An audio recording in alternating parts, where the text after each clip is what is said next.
Bonjour à toutes et à tous, j'espère que vous allez bien, je vous souhaite la bienvenue sur ma chaîne. Alors aujourd'hui je vais vous présenter un coffret des éditions Trajectoire.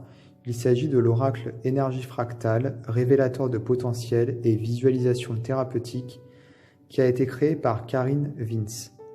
Alors j'espère que j'écorche pas son nom et si c'est le cas je m'en excuse. Alors donc ce coffret fait partie d'une collection de plusieurs coffrets qui sont sortis et qui d'ailleurs continuent de sortir aux éditions Trajectoire. Ce sont de très beaux coffrets comme vous pouvez le voir. Ils sont tous designés de la même façon, donc ça donne une unité à la collection. Moi j'aime beaucoup, je les trouve très très beaux. Et j'ai eu un gros coup de cœur pour ce jeu en particulier. Alors tout d'abord les illustrations sont très très belles. Il y a un travail sur les couleurs qui a été fait qui est absolument magnifique. En plus, le livre est très bien écrit, très bien expliqué. Et ce qui me plaît beaucoup, c'est que c'est un jeu un petit peu touche à tout. Tout simplement puisqu'on retrouve différents domaines dans ce jeu, notamment l'astrologie, la tarologie, la numérologie, la chromothérapie.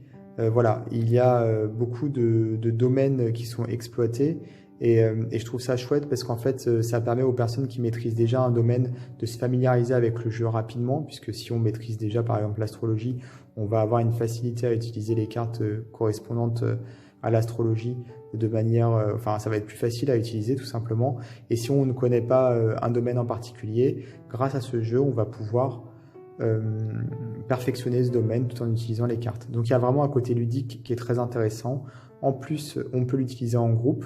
Alors ça, j'ai jamais essayé encore parce que j'ai pas eu l'occasion, mais ça me semble aussi très intéressant puisque quand on est en groupe, on a toujours une capacité de prise de recul qui est plus importante que quand on est tout seul, et donc d'échanger avec les autres sur ces tirages, enfin sur son tirage et sur le tirage de l'autre, ça nous permet d'avancer plus rapidement. Donc on a donc ce coffret qui est très beau comme je vous le disais.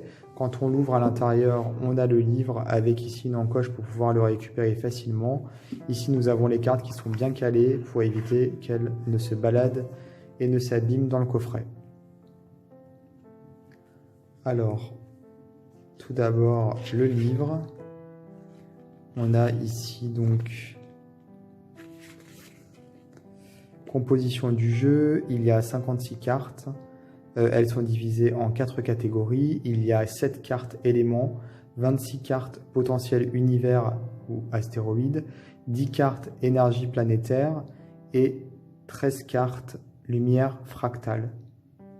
Alors les cartes éléments, il y en a 7 tout simplement puisqu'on retrouve les 4 éléments de la tradition occidentale, on va dire, à laquelle ont été ajoutés le bois et le métal qui viennent d'Asie.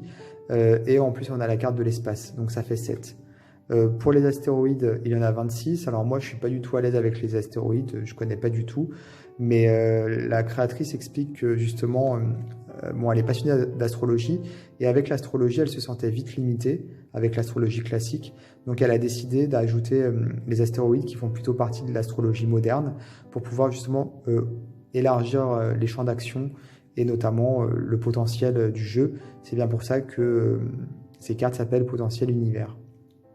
Il y a donc 10 cartes énergie planétaire, donc ce sont les 10 planètes que l'on retrouve dans la spiritualité en général et dans l'astrologie en particulier, et 13 cartes lumière fractale.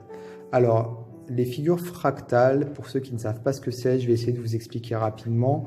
Ce sont des figures qui sont géométriquement particulières, tout simplement puisque je vais vous donner un exemple, par exemple le flocon de neige, vous savez c'est une étoile, et en fait si on zoome, on va avoir plein de petites étoiles dans l'étoile, et si on zoome encore, on va avoir plein de petites étoiles, et plein de petites étoiles à l'infini.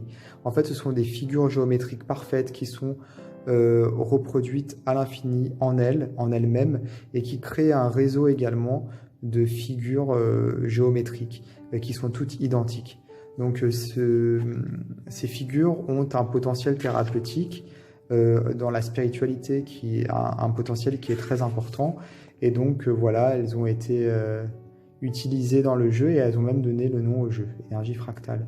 Donc ici il y a 13 cartes puisque ce sont les 13 cartes finalement comme la carte numéro 13 du tarot, donc la carte de la mort, Donc la carte de la transformation, ce sont 13 cartes de transformation et 13 cartes qui sont liées à la spiritualité. Alors ici, on a des correspondances de cartes qui sont proposées. Ce sont des exemples pour nous montrer qu'on peut se servir notamment des couleurs pour faire correspondre les cartes, pour les interpréter. On peut se servir des noms, on peut se servir des catégories. Donc ici, la créatrice nous explique un petit peu comment faire des correspondances au niveau des tirages, de faire s'articuler un petit peu les cartes les unes par rapport aux autres, par rapport à son intuition, sa propre intuition. Voilà.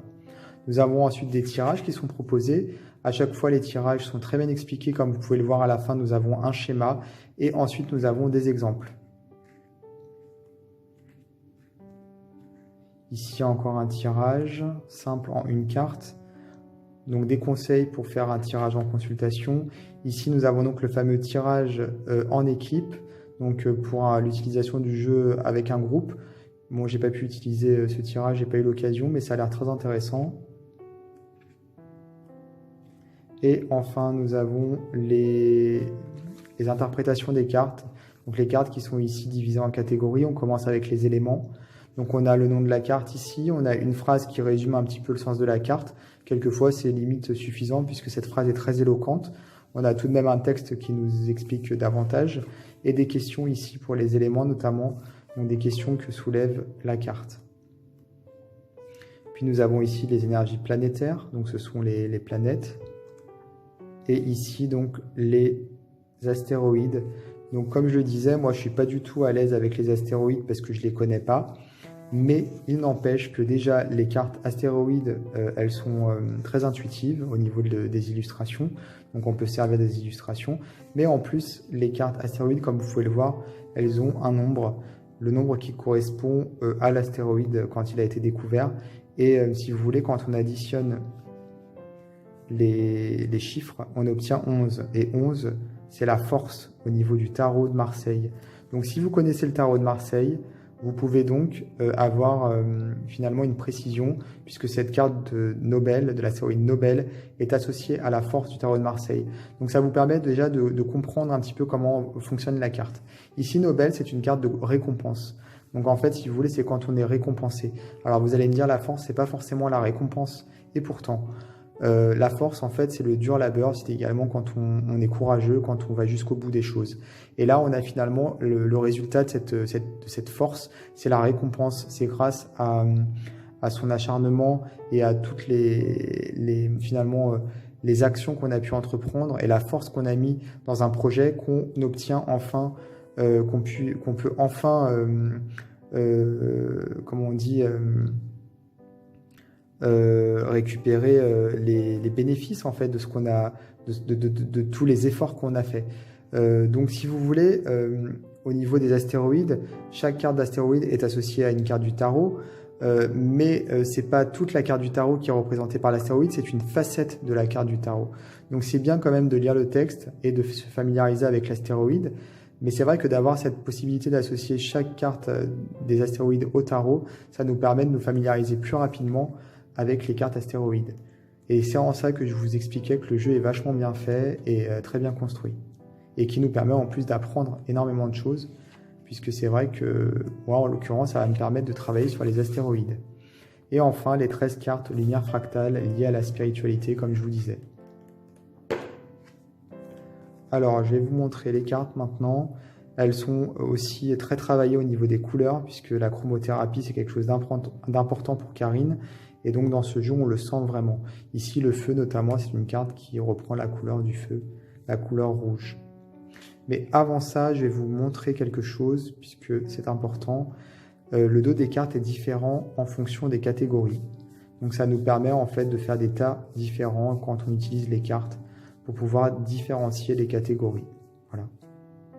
Donc je reprends les cartes, le feu. Voilà, on a l'eau, donc plutôt du bleu, hein, forcément. La terre, l'air. Puis nous avons le bois et le métal pour justement le côté tradition asiatique et l'espace. Alors les cartes des éléments, ce sont des domaines particuliers. lors de tirage. Ça va être aussi des blocages, des choses qu'on va devoir dépasser. C'est quelque chose d'assez concret, d'assez terre à terre finalement les éléments dans ce jeu. Ça nous permet tout de suite de poser un petit peu les bases du tirage. Ici, les cartes planètes, ce sont donc des cartes qui sont liées aux planètes. Il y en a 10. On a donc ici par exemple le soleil. Donc c'est plutôt le masculin, le côté lumineux, mais le côté également assez, comment dire, la réussite par exemple. La lune, c'est plutôt le côté féminin, la maternité, mais ça peut être également les illusions. Ici, Mercure pour plutôt la communication. On a ici Vénus pour l'amour, la beauté. Mars pour tout ce qui est lié plutôt au combat, aux querelles. Jupiter pour le côté un peu financier, mais également la justice. Nous avons Saturne pour tout ce qui est lent, tout ce qui est la fin de quelque chose également. Bon, c'est une carte qui annonce aussi quelquefois les attentes quand c'est très long. Uranus plutôt lié aux nouvelles technologies, à l'innovation. Pluton, alors Pluton qui est plutôt lié à la transformation, c'est un peu la carte de la mort finalement dans le tarot. C'est la fin de quelque chose, mais c'est également une renaissance. Il faut tout détruire pour recommencer. Neptune qui est plutôt lié au rêve. Voilà. Alors les cartes sont très belles, hein, comme vous pouvez le voir, il y a beaucoup de couleurs, de détails. Moi je les trouve très sympas. Alors ces cartes planètes qui sont plutôt des cartes caractères. Donc ça va être des traits de caractère particuliers en fait qu'il faudra développer ou qui sont associés à la personne. Ici nous avons les cartes astéroïdes. Je trouve que ce sont les plus belles en termes d'illustration. Elles sont très intuitives, plus intuitives que les autres quelque part. Et ce qui est pas mal puisque c'est vrai que les astéroïdes c'est quelque chose de pointu, donc c'est bien d'avoir fait des cartes plus intuitives. Donc il y en a 26 et comme je le disais, ce qui est vraiment intéressant, c'est de pouvoir les associer avec les cartes du tarot.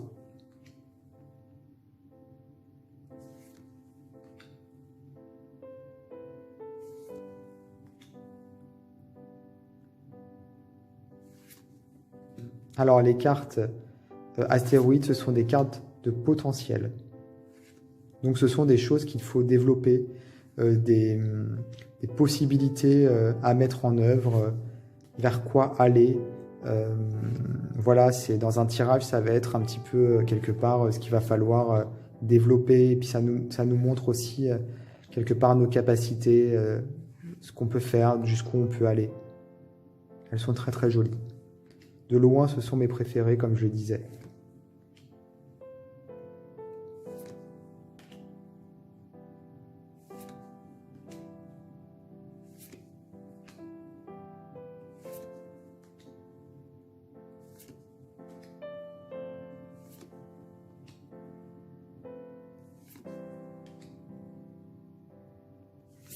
Et toujours ce travail sur les couleurs qui est très important et qui aide aussi au niveau de l'interprétation. Moi, je sais que les couleurs, ça me parle beaucoup. La symbolique des couleurs, voilà, je connais un peu.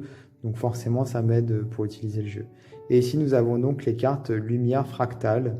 Donc on peut retrouver justement ce que je vous disais, les figures qui se reproduisent à l'infini. Donc il y en a 13. Et ce sont des cartes de transformation spirituelle. Des cartes lumineuses. Elles sont très belles aussi, hein.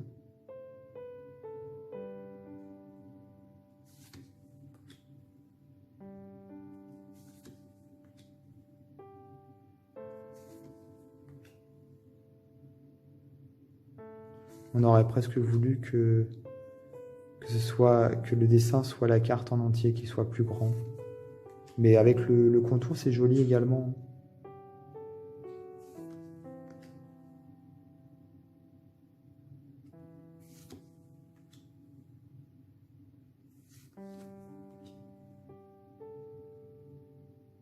Celle-là est très belle, je trouve. On a l'impression d'être aspiré à l'intérieur du tunnel, quelque part. Et oui, donc j'en profite pour le dire, puisque c'est vrai que j'en ai pas parlé. Avec la carte clairvoyance, justement, ça me vient. On peut se servir de ces cartes comme outil de visualisation. D'ailleurs, c'est écrit sur le coffret, hein, c'est le sous-titre du jeu, révélateur de potentiel et visualisation thérapeutique. Donc oui, on peut se servir de ce jeu pour faire de la visualisation, de la relaxation, de la méditation. À travers les illustrations, on va avoir, vu qu'il y a énormément de couleurs, énormément de formes géométriques ou pas d'ailleurs, il y a des vagues, il y a pas mal de choses. On va pouvoir atteindre un degré de conscience différent, plonger son regard à l'intérieur, et finalement ça va nous permettre d'aller plus rapidement ou plus loin en état méditatif. Voilà, donc c'est vraiment super, c'est très intéressant. Comme je le disais, il y a vraiment beaucoup de possibilités, beaucoup de potentiel pour ce jeu. Alors je vais vous mettre dans le descriptif de la vidéo un lien vers le site de l'éditeur. Si vous voulez vous procurer ce jeu, ce sera plus facile pour vous. N'hésitez pas à vous abonner à ma chaîne YouTube si ce n'est pas déjà fait, à activer les notifications, donc ça c'est la petite cloche sur ma chaîne, pour pouvoir être prévenu en temps réel des vidéos que je posterai, comme ça vous aurez une notification. Voilà, et n'hésitez pas également à consulter le texte, comme je disais, sous la vidéo, où il y aura un lien vers le site internet de l'éditeur, mais il y aura également d'autres liens, notamment mon profil Instagram, mes groupes sur Facebook. Voilà, n'hésitez pas à regarder. Je vous dis à très bientôt pour d'autres vidéos.